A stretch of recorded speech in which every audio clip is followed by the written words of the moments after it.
Gearbox has been at the front of innovation for the last few years on Pickleball, and their newly refined Gearbox Pro Ultimate is something special. Their original Pro Power sold extremely well and was the first power to pave the way for power paddles over the last year. But before we jump into my thoughts and specs of this paddle, it would mean a lot to me if you could hit the subscribe button down below. These videos do take a lot of time and effort, and it helps support the growth of my channel. With that out of the way, let's jump into some specs.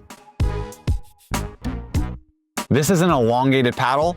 It only comes in a 16mm option. This paddle is edgeless. This is classified as a power paddle. The face type of this paddle is a Toray T700 raw carbon fiber. The core utilizes Gearbox SST core with foam edge walls. The handle length of this paddle was 5.5 inches, with the grip circumference coming in at 4 inches. The swing weight of my paddle came in at 123, with the twist weight coming in at 5.4, and the static weight coming in at 8 ounces. The retail price of this paddle is $275.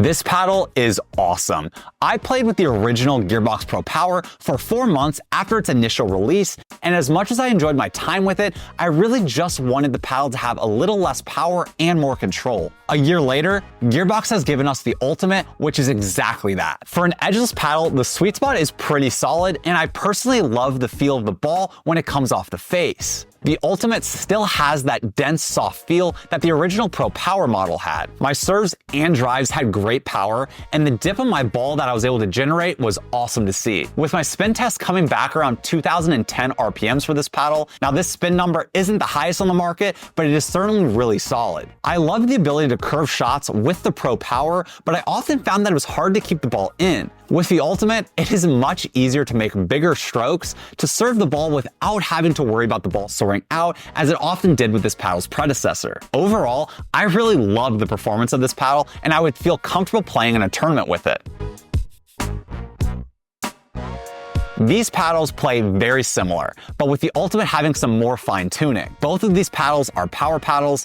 It is much easier to generate power on the Pro Power model versus the Ultimate, where you have to swing a little bit harder to achieve similar levels. The Pro Power is also a more poppy paddle, which is a big advantage at the net and in firefights. However, the sweet spot on the Ultimate is much better than the Pro Power, and the control of the Ultimate is also much more manageable. One of the biggest issues that my friends had when I would lend them my Pro Power was having them generate spin while keeping the ball in. The power of the Pro Power wouldn't give the ball enough time to dip and stay in the court. This caused me, when I was using the paddle, to have to swing softer to see the ball curve to stay in the court. Big strokes really don't work with the Pro Power unless you are strictly going for body bags. Versus on the Ultimate, you have a little more wiggle room to swing a little freer and not have to worry about the balls flying long as often.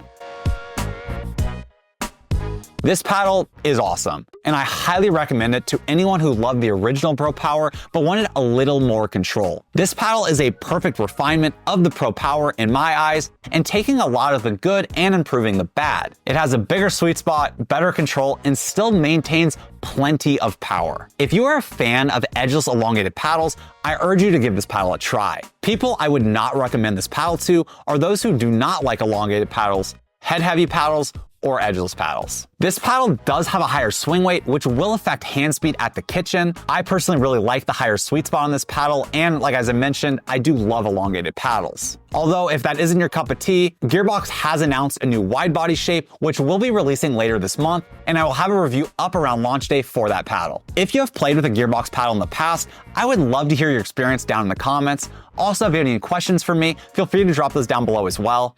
And lastly, thank you for watching, and I'll see you next time.